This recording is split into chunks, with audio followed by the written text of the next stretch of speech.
মাঝে মাঝে তো রাগ করা ভালো, রাগ না করলে কি আর এতগুলো খাবার পেতাম বলো তো। আচ্ছা তোমরা বলো তো আমার মতো কে কে আছো যারা রাগ করে থাকো কিন্তু খাবারের প্রতি নয়, খাবার অনেক অনেক নিয়ে আসলে রাগ কোথাকার রাগ কোথায় চলে যায়। খাবারের প্রতি তো আর রাগ নেই, যার রাগ তার উপরে দেখাবো। তো চলো এখানে এত এত কি কি খাবার আছে সেটাই তোমাদের দেখাই। তো এখানে দেখলাম যে অনেক বড় একটা ফুচকা, যেটা আমার গালে সত্যিই ঢুকছিল না। আর আমি এটাই খাবো, কিন্তু যদি আমি ফুচকা খাই তাহলে আমি ওই ফুচকাটা এক গালেই তোমাদের খেয়ে দেখাবো। যাই হোক, এখানে আমি আলু মাখাটা দেখছিলাম। এখানে কিন্তু আলু মাখাটা আমার একদমই পছন্দ হয়নি, কারণ আলু মাখাতে ছিল না একটুও লঙ্কা।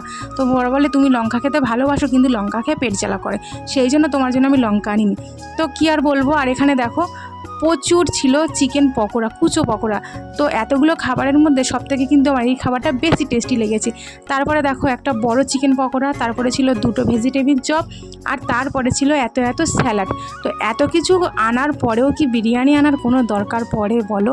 তো আমার বর বলছে যে তুমি যেগুলো খেতে খেতে ভালোবাসো আমি তোমার জন্য সেগুলোই নিয়ে আসবো, আর দেখবো তুমি না খেয়ে আর রাগ করে কতক্ষণ থাকতে পারো। কুচো পকোড়াটা আমি আগেই নিয়ে নিলাম। তো এই পকোড়াটা খাচ্ছি আর আমাকে সবাই দেখাচ্ছে, দেখো দেখো আমরাও খাচ্ছি। আর এই পকোড়াটা এতটাই টেস্টি ছিল, কিভাবে বানিয়েছে তা কে জানে, আমি তোমাদের বলে বোঝাতেই পারবো না। আর এই যে দেখো সেই বড় দামড়া ফুচকাটা, এটা আমি ফাটিয়ে নিচ্ছি, এর মধ্যে আমি আলু দিয়ে দেবো। তো একটু লঙ্কা হলে খুবই ভালো হতো, কিন্তু কিছু করার নেই।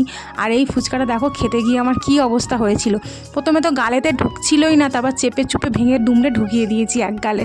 তো খাচ্ছিলাম, খেতে খেতে সব কিছু ঠিকঠাকই ছিল। তারপরে দেখলাম গালের মধ্যে কিছু একটা লাগলো, যার জন্য ফুচকাটা আমার ফেলে দিতে হলো।